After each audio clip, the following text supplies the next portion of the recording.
10 মাস পূর্বে যার হাত ভেঙে গিয়েছিল, কিন্তু অর্থের কারণে সামর্থ্যহীন এমন একজন ব্যক্তি যে অর্থের কারণে তার ভাঙা হাত নিয়েই সে চলাফেরা করত এবং কষ্টে জীবনযাপন করত। তাদের পাশে আমরা দাঁড়িয়েছি। তাদের এই 10 মাস পর আমরা তার এই ভাঙা হাতটি অপারেশন করলাম রংপুর মেডিকেল। 10 মাস আগে 10 মাস পূর্বে কিন্তু অপারেশন করেননি কেন? টাকা পয়সা ছিল না। টাকা পয়সা ছিল না। এখন আমি অবস্থান করছি রংপুর জেলার রংপুর মেডিকেল কলেজ হাসপাতালে, যেখানে আমি এসেছি একটি অসহায় যে ব্যক্তি 10 মাস পূর্বে তার হাত ভেঙে গেলে তার হাত ভালো করবে, অপারেশন করবে, এরকম তার অর্থকরী বা তার টাকা পয়সা সামর্থ্য নেই। তাকে আমরা নিয়ে এসেছি রংপুর মেডিকেল কলেজ হাসপাতালে 10 মাস পর তাকে অপারেশন করে সুস্থ করার জন্য। 10 মাস পূর্বে আমার হাত ভেঙে গেছিল, টাকা পয়সার কারণে অপারেশন করতে পারিনি। তারা আমাকে এই হাতটা অপারেশন করে দিল। যারা আমার পরিবারকে দেখলো তাদের জন্য দোয়া করি। তার বাবা নাই, আজ 2 বছর হয়। আর সে মানে এমন পর্যায়ে গ্রামে নিয়ে গেল, তার দিকে ছোটো বাচ্চা আছে, বউ বাচ্চা রাইজের পারলি পয়সা পাতার কারণে তাই চিকিৎসা হতে পারে নাই। 10 মাস আগে যে আমার যে খরচটা আমরাই করছি, টাকার একটা ঘরও নাই, আমরাই গোটা দিচ্ছি। চালাইছে অপারেশনের কারণে যারা তার কষ্টটা করলো, তার জন্য আমরা দোয়া করি।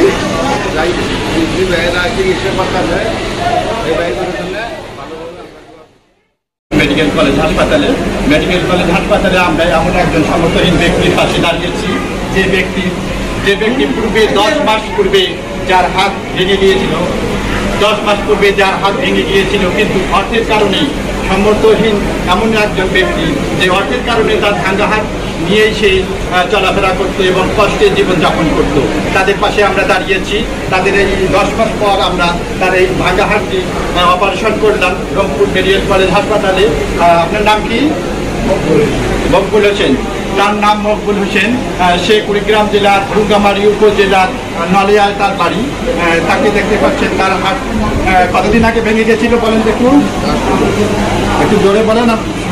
10 মাস আগে 10 মাস পূর্বে কিন্তু অপারেশন করেননি কেন? টাকা পয়সা ছিল না। টাকা পয়সা ছিল না।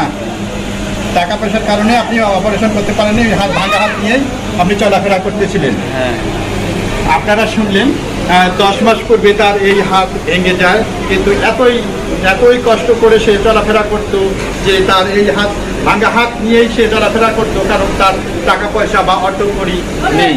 আমরা কেয়ার অ্যান্ড সায়েন্স ফাউন্ডেশনের পক্ষ থেকে তাকে অপারেশন সহ পুরো যে ওষুধপত্র যাবতীয় খরচ সহ তার আমরা অপারেশন করে দিয়েছি, এবং আমরা ততদিন পর্যন্ত তার পাশে থাকবো যতদিন পর্যন্ত সে সুস্থ হয়নি, যতদিন পর্যন্ত তার হার্টটি সম্পূর্ণ সুস্থ হয়নি, ততদিন পর্যন্ত আমরা যাবতীয় খরচ বহন করে যাবো ইনশাআল্লাহ।